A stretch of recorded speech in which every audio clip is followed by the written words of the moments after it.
Good day na mga men. Konting update lang ulit tayo dito sa ating maliit na ibunan. Ang ating green perso. Check natin.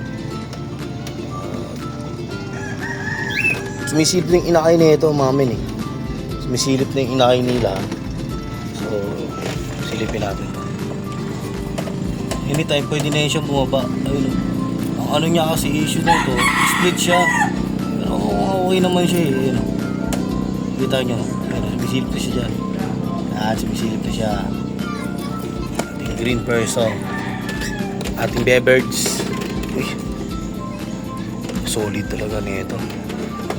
Tapos ang ating, check natin tong ating mga Lutino. Lutino. Yan. Ganda no? Yung mga Lutino natin. Check natin kung may egg. May egg na sila. Ayun, wala. Wala pa. Wala pa na mga men. Sana next week meron na. At ang ating, ito, ilagay ko muna pala ito. Improvise lang no. Kasi may dahilan to eh. May dahilan niya mga men. Bakit? Nandito tong ibon na to. At ang ating cocktail no, na napakaganda. Yan sila. Actually wala na silang inakay dahil inalis ko na. At ito na sila tatlo. Dito talaga nakakulong tong mga to eh. Ito. Diyan sila nakakulong. Pero syempre hindi pa naman sila hindi ko pa naman sila nakikitang nag-mate or something na para mag-iitlog na sila. So nilagay ko muna sila rito. Samantala kasi may nantay tayong cage na kunin natin kay Madam Lisa and ating mga pearl. Lutino pearl po ang tawag dito. Lutino pearl cinnamon. Ito ang kanilang panganay. Actually ito yung pangalawa na bumuang bunso. At ito ang ating yan. Ito pala ang bunso. Ito yung pangalawa na sinundan na itong napisa. Yan. Tignan natin baka may itlog to eh. Wala naman. Kung nakikita nyo no mga men, kalbo tong isa. Ito. Actually ito dalawa yung sila eh. Na maaga lang tong nahiwalay itong isa na to eh. Maaga lang nahiwalay yan. Yung itong nasa kanan. Dahil kumakain na agad siya. At naiwan tong isa kasi hindi pa siya sanay sumubo, no? Hindi pa siya kumain ng seeds. Kaya sa pagsasearch ko kung bakit sila na kinakalbo, bakit nga ba kinakalbo tong mga ating cocktail, no? Pag mga baby pa. Kasi ang dahilan daw po dyan is pinapalis na sila ng mga parents nila. Yabang naman ito, nagyayabang pa oh. Malapit pa oh. Yabang mo naman boy. At ito na nga no mga men, update ko lang din kayo sa Ubando Pet Market no?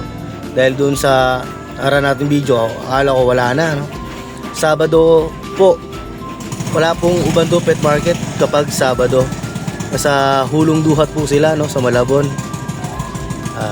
Nandiyan po sila sa Ubando po. Ang Ubando Pet Market po natin ngayon ay tuwing Miyerkules at Linggo. Yun po ang update natin. Pasensya na po kayo doon sa mamaya may miss na ano ko sa inyo no? Na mislead ko kayo doon sa ano ko no? Sa nakarang kong video. Pero ito ang ating Ubando Pet Market po ay bukas tuwing Miyerkules at Linggo.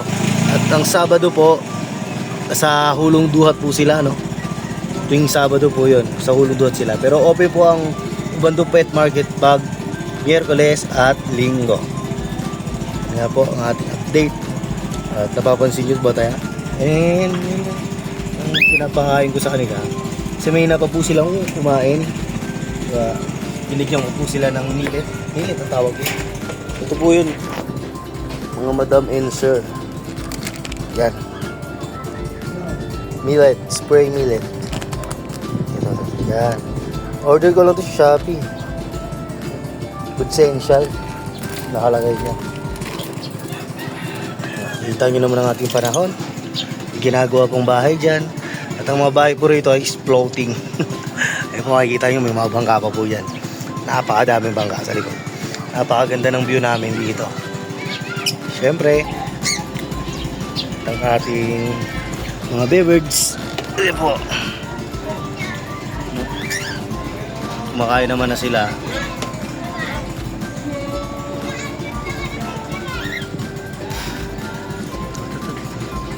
Blur.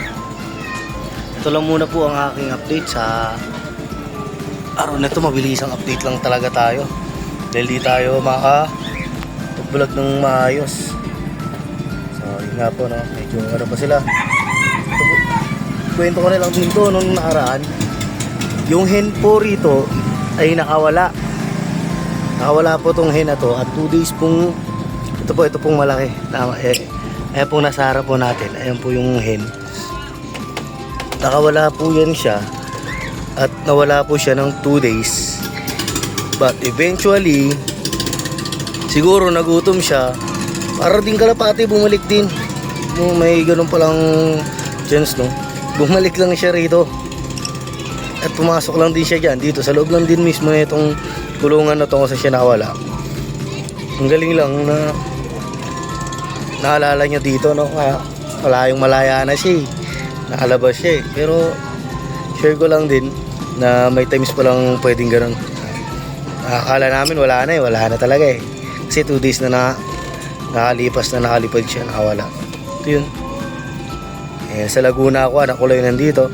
Hindi ko na videohan or anything. So yun nga, ang kwento ko rito. Share ko lang no mga men. Sige, at thank you kung naligaw ka rito. Baka pwedeng pa-support naman sa ating channel. Pa-subscribe na no mga men at suporta sa ating Ubanto Pet Market. Puntahan nyo, tangkiligin nyo.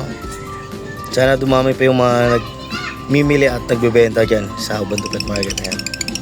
God bless and good day ulit. Bye bye.